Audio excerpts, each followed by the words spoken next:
Sa Binondo sa Maynila, si Antonio Luna, Oktubre 29, 1866 sa 1866. So mas matanda po si Juan Luna ng 9 na taon kay Antonio Luna. So ang mga Luna nag-aral sa Ateneo. So yan yung Tinista pala. Pagkatapos si Juan, pumasok sa Escuela Nautica de Manila, isang maritime school during that time. Kaya naging pilotong pandagat sa edad na 17 at naglayag patungo sa ibang bansa noong mga panahon na yun. Si Antonio Luna naman nag-aral sa UST. So, Literature and Pharmacy, si Antonio Luna rin. So, si Juan nag-aral ng pagpipinta sa Maynila sa Eskwela de Pintura, pero kalaunan, iniwan niya yung eskwela na yan at nag-aral sa Espanya, sa Madrid noong 1877 sa Academia de Bellas Artes School of Fine Arts. Si Antonio Luna naman, nung natapos niya po yung kanyang Bachelor of Arts degree noong 1881, he took his licentiate University of Barcelona, Doctor of Pharmacy, Central University of Madrid. Si Juan, nakilala bilang isa sa mga pinakamagaling na pintor ng kanyang panahon, lumayagpag ang karera sa Europa. So, ang pinita niya sa Roma, Leto Cleopatra, Spoliarium, Daphne and Chloe. Yung mga ipinita naman po niya sa Paris, sa Dugo, Blood, Compartment, Ortisay, at marami pang iba. So si Juan Luna naging malapit na kaibigan ng mga hari at reyna. So nakilala sa master na ito. So nakapag-asawa po siya, ito yung kanyang pamilya, ang kanyang mga anak, San Luis at Maria Paz. Pero may hindi magandang nangyari nung namatay yung kanyang anak na batang babae sa sakit. Dito na nagsimula yung hindi magandang sama ng mag-asawa, nanlamig. At kalaunan, dapat ito rin pressure of the wife. So, ayun naman, napabalita during that time na yung paglabas-labas ng kanyang asawa, may dumating na isang lalaki daw doon sa kanilang bahay at hinahanap yung kanyang asawa. Sige noong lusak na nakilala daw ng kanyang asawa sa isang, so yung bakasyon ng panahon na yun. So dito nag-isang magselos sila.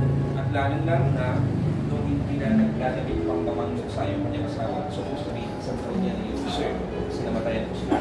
Pero nung pinag-strike ni Luna, yung mga paglayas-layas ng kanyang asawa, pagdamit ng mga kulang, pagpaganda, nag-consider yung kanyang asawa, pinasyon din yung pagdamit ng kulay sa kanyang pinisa.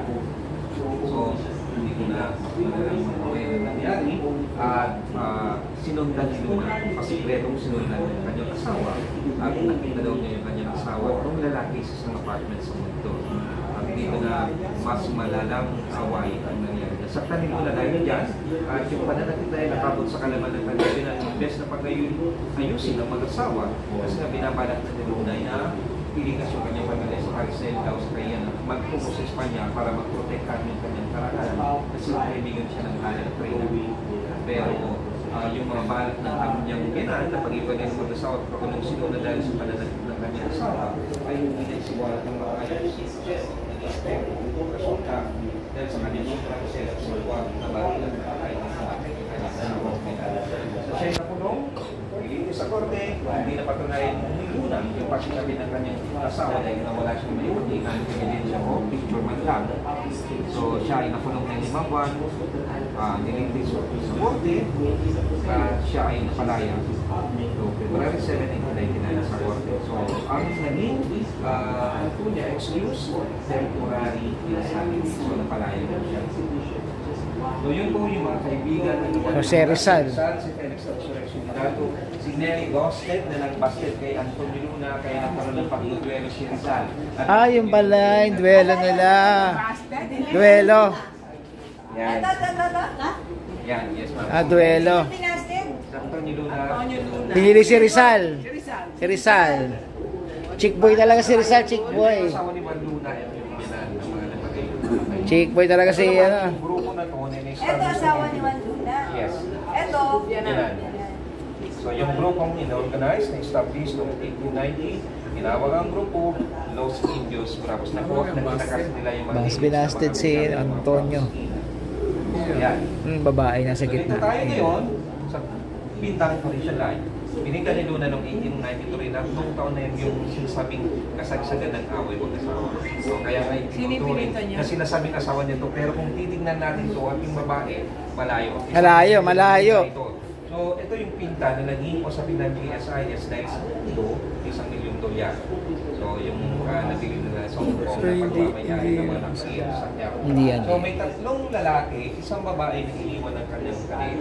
So, kasaysayan ng Pransya, yung mga taon na yan, ay naging sex capital city siya of the world. So, yung sabihin, yung mga babae na lumupot sa mga ganitong lugar, mga tagpuan, ay mga bayaran ng prostitute. So, may kanil siya at naging kapulo ng sa mga Pilipino na to. Si Rizal, Harrison Bautista rin na pinansin ng KKK at sa kasuhan muna. At ito yung sinasabing normal na buwan, interest ng mga Pilipino sa mga kamapalitan. Paano din?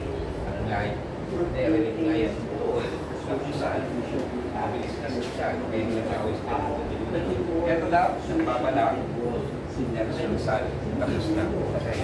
Kasi ang apartment, ang lugar na to, ang apartment ni Rizal, malapit lang. Pero pag-usapan po natin dahil sa pagsasagising ng mga San Antonio muna. Si General po, si General. General. Ito yung mapa ng Pilipinas. Yes po. Ito yung baliktad. Kulay kayo manggi. Potato or complexion. Kaya tinawag tayo mga Indio. Tingnan nyo po, babae ngayon. Baliktad na mapa. Ay, oo nga. Oo nga. Babaeng nakaano. Galing, ang galing. May kwento. Yung drawing, kayo manggi din. Yun ang drawing. Lahat yung mga bagay-bagay. Binaliktad na yung mapa. Gilid, mata, direction ng hinatak ng buwan. So, Deco de Paris, French Revolution.